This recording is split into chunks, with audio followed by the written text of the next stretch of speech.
Hello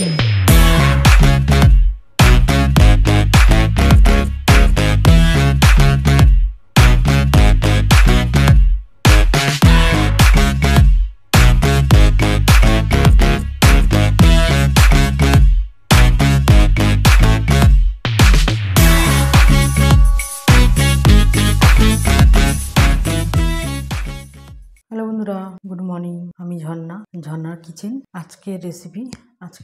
hello आजकेर जाली परोटा किभाबे आमी बानाচ্ছি देखबे और शुरू থেকে শেষ পর্যন্ত দেখতে থাকুন কি কি দিয়ে বানাচ্ছি। এখানে নিয়েছি আমি এক বাটি উঁচু উঁচু একদম এই বাটিতে ময়দা আর এখানে নিয়েছি চালের আটা একটু কম নিয়েছি ময়দা থেকে একটু চালের আটা কম নিয়েছি একটা নিয়েছি ডিম আর এখানে সাদা তেল নিয়েছি দেবো আর সামান্য অল্প চিনি নিয়েছি সামান্য বেশি না অল্প অল্প একটু চিনি নিই এটাকে আমি চিনিটাকে মিক্সি জারে দিয়ে দেবো মিক্সিতে করবো ডিমটাও দিয়ে দেবো এটা মিক্সিতে ফাটিয়ে নেবো ভালো করে ডিম দেবো তো ভালো করে ফাটিয়ে নিতে হবে ডিমটা দিয়ে দিচ্ছি এবারে একটু নুন দিয়ে দেবো অল্প করে নুন দিয়ে দিলাম এবারে আমি এগুলোকে দিয়ে দেবো মিক্সিতে চালের ময়দাটাকেও দিয়ে দেবো দিয়ে এবারে আমি এবারে পানি দিয়ে দেবো ভালো করে এটা ব্যাটার তৈরি করে নেবো মিক্সিতে এটা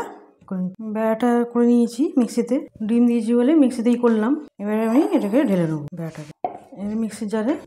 পানি দিয়ে দেবো আবার একবার এইভাবে এটাকে ফেটে নেবো এরকম পাতলা থাকবে খুব বেশি পাতলা না খুব ইয়ে না এবারে আমি এখানে অন করে দেবো এরকম আমি তাওয়া নিয়েছি বসিয়ে দিলাম এবারে আমি এই জিনিসটা দিয়ে করবো এটা দিয়ে এখানে তেল নিয়েছি আমি তেল ব্রাশ করার জন্য নিয়েছি তাওয়ার মধ্যে একটু তেল ব্রাশ করে দেবো তেল ব্রাশটা করে দিয়েছি এবারে আমি গরম হয়ে গেলে ভালো করে এইভাবে আমি ফেটে নিচ্ছি ভালো করে এই হাতে ধরবো এইভাবে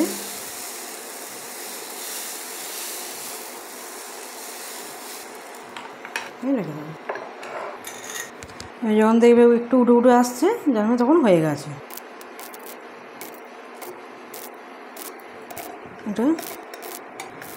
এটা ভাঁজ করে দিলাম এইভাবে ওটা ভাঁজ করে নিই তারপরে আবার একবার তেল ব্রাশটা করে দেবো আবার এইভাবে তেল ব্রাশ করে দেবো এখানে আমি একটু কমিয়ে দেবো তাওয়াটা খুব বেশি গরম হয়ে গেছে এটা আবার ফের একবার এভাবে নেড়ে এইভাবে দিয়ে এইভাবে ধীরে ধীরে করে নেব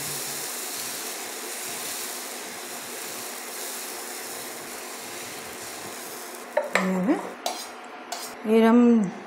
খুব সহজ বানানো খুব বেশি জিনিস লাগে না ডিম ময়দা আর চালের আটা হলেই এটা বানিয়ে দেওয়া যায় আর এইটা দিয়ে চিকেনের তরকারিটা খেতে বেশি ভালো লাগে আপনারা ট্রাই করে দেখবেন খেতে খুবই ভালো লাগে আবার একটা এইভাবে দিয়ে দেবো আবার এইভাবে ফের ভাঁজ করে নেব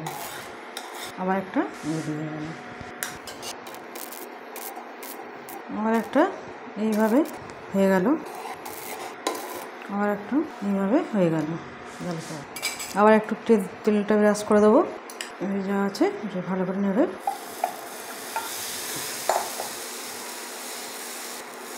আমি এখানে কম করেই করছি কমে রেখে দিচ্ছি 500-তে খুব বেশি করে রাখলে পুড়ে যাবে আর ডিম দিয়েছি বলে আমি একটু হলুদ হলুদ হয়েছে যারা ডিম দেয় না এমনি সাদা হয় আর যারা খান না তারা ডিম দেবে না এমনি করবে আমি ডিম